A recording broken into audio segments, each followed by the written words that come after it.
Hey all, Tony Bing here. Hello and welcome to another in-depth review for Marvel Strike Force. Now in today's video we will be having a look at a character that was just recently in Blitz, and it wasn't one of the characters that you need to be top 500 to get shards for, so I reckon there's a good chance a lot of people will now have some shards for her and will be asking the question, is it worthwhile upgrading this particular character? So as of course Nebula we will be looking at. Now in the video we'll start off with a general overview. This is where you go to unlock her, and also we'll have a look at her tags. We follow that up by having a look at her stats, then her abilities, next up it's the synergies, and then finally we see where she places in the tier list as well. But first off, let's have a look at a general overview for her.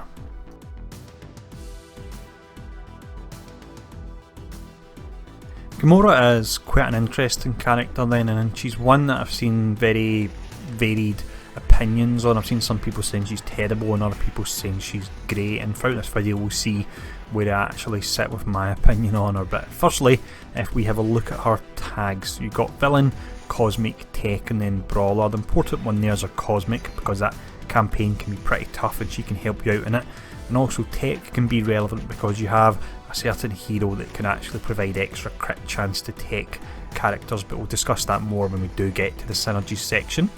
In regards to where you go to farm her, of course we recently had the Blitz, so that was great for getting shards for her.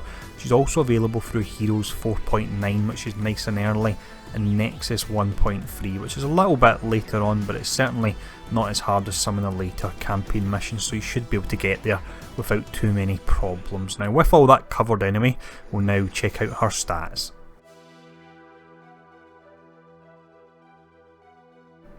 For the stats here then, we have 6 in total to look at, so we'll check out 3 offensive stats and also 3 defensive stats, and we scale these on a rating of A to F, and I've come up with that rating through looking at the maximum and minimum stats of characters, removing any outliers and then breaking it down into the 6 different categories. So the first stat collection we'll look at will be the offensive stats. When we look at Gamora's stats on their own, then they certainly do look a little bit underwhelming, and I think this is where a lot of the negativity towards Gamora does come from. Now the damage is way down at E, and that's certainly low for a brawler class, but we have to bear in mind that she actually has counter and assist in her kit as well, so she will be attacking more often than other characters, and that's probably the reason why her damage is low as it is. Her speed is C, which is a bit on the slower side, but on her basic she has a chance to provide speed up to herself, that would pull her up to an A. Finally the focus is C, but that's not really relevant on her because she's not got any kind of debuff she would be applying in her kit. Now with the offensive stats covered, we'll check out the defensive stats.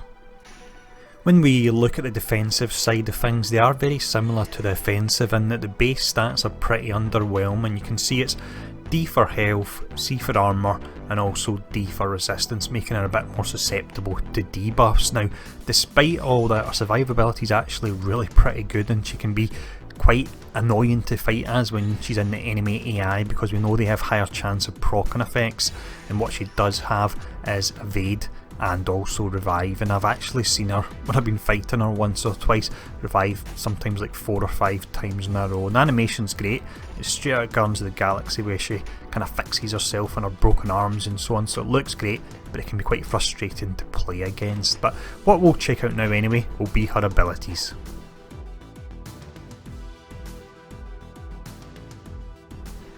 For the abilities here then, we have 4 in total to look at. It's the basic, the special, the ultimate and also the passive. Now I'll show off the tooltip that actually displays the skill when it's maxed out, and then I'll let you know if it is a skill that's worth maxing out or you want to stop a little bit short on it and save your crafting materials. So the first one we look at, this would be the passive. This is called Exploit Weakness. So maxed out, it gives you a 15% chance to assist when an ally attacks, and also a 15% chance to revive on death with 10% of max health. Now this can actually be really pretty nice. If you're in a team of summons, it means there's lots of allies attacking, or if you pair her up with Kingpin, that can be especially nice, and she'll be firing off attacks left, right and centre really. It's really nice to see when she does it.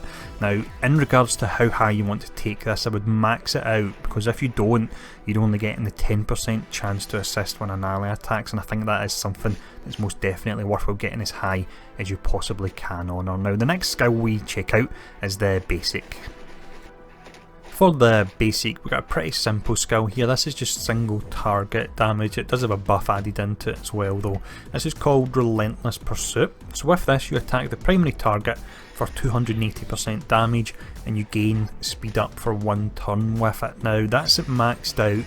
Personally I would take this one up to level 6, because all you're gaining from level 6 to 7 is that your speed up is on a 90% chance as opposed to 100%, and I don't think it's worth all those extra materials just for that 10%. Now 90% is going to be proccing the vast majority of the time. This next skill here then is one that's pretty simple on the surface, but it actually has a nice side effect and something that we've not covered previously before in any of these videos. So the skill itself is called Challenging Foe. It takes 4 turns to charge and comes fully charged. With this you attack the primary target for 200% damage and you gain 2 counter. Now if you're struggling for materials, I would take this up to level 4 because the damage dropped down a little bit, but it still gives you the 2 counter. And what's important about that is when you counter you'll use your basic skill, and if we think back to the basic skill a moment ago, it's actually got the speed up on it, and that will apply even on the counter. So with that you can look at exceptionally high, if not 100% uptime on speed up on Nebula, so it can really help out a lot there, and it makes up for that low speed stat that we discussed earlier on. This next skill we have here is a great one, and it's one that certainly helps out with our survivability a lot, and it more than makes up for our lower stats in that department. Now it's called Mayhem. It takes 3 turns to charge and comes fully charged. I don't think I've actually seen a skill that charges quicker than the special, but hey, something new here. Now in regards to what it does, it's attack primary target for 320% damage, 60% chance to chain up to 2 adjacent targets for 250% damage, all very nice, but it's got a whopping 2 evade on it. Now this skill, as we mentioned a moment ago, only takes 3 turns to charge, so adding 2 evade every 3 turns, that's really pretty fantastic. If you pair her up with somebody that can provide her with energy, she's going to be an absolute nightmare to hit. Now in regards to how high you want to take it, if you take it up to level 5, then all you're losing out on is 100% damage in the primary attack. You still keep the 60% chance to chain, you'll keep the 250% damage on your chain, and you'll keep the 2 evade. So you can take this one up to level 5. But what we will check out next with all the abilities covered is we'll have a look at her synergies.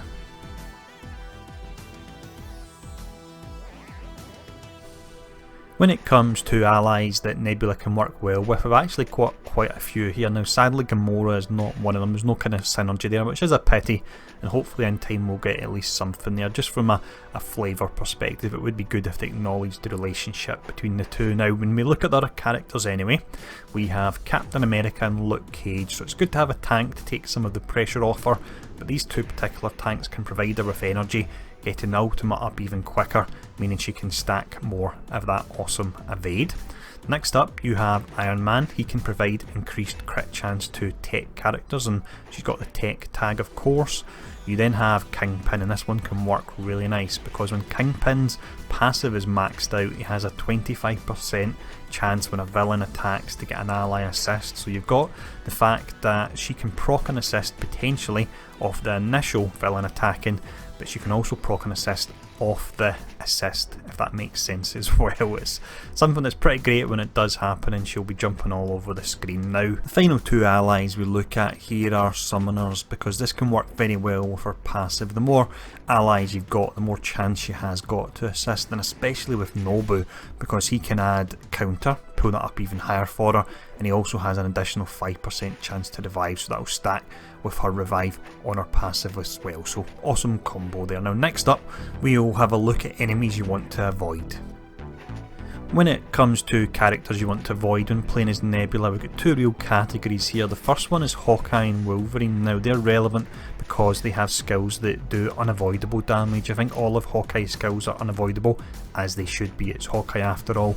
And then Wolverine on his ultimate has unavoidable damage. Now We do have a lot of different types of evade in the game, because you've got evade, you've got dodge, you've got can't miss. It can all get a bit confusing, but for the purpose of this video, unavoidable damage works its way through evade, so that's something to bear in mind there.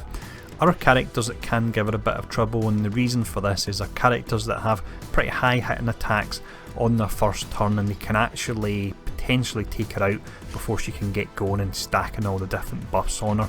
The characters would include Korath, Daredevil and also Gamora, so they're ones to watch out for. But with all that covered, we'll now see where she places on the tier list.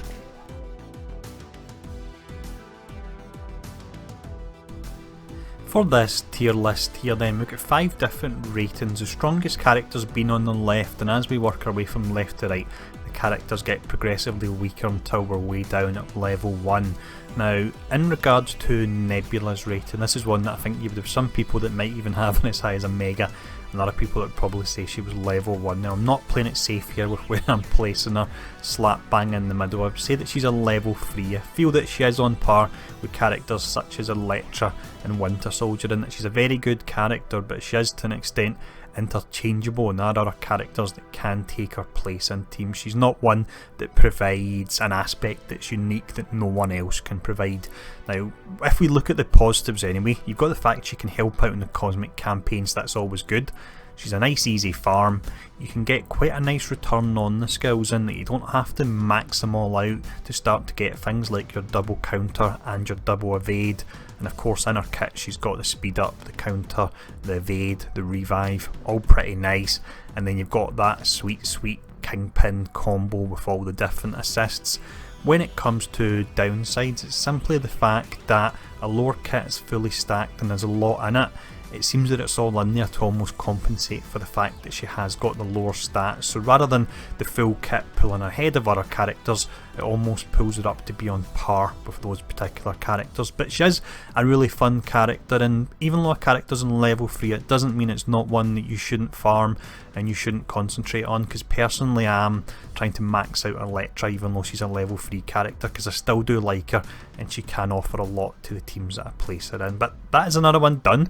Next up tonight, fingers crossed, time permitting, I will also be having a look at Night Nurse, so that's one to watch out for there. But as always, thanks for tuning in for these videos. I hope this one was helpful, and I'll see you all again soon.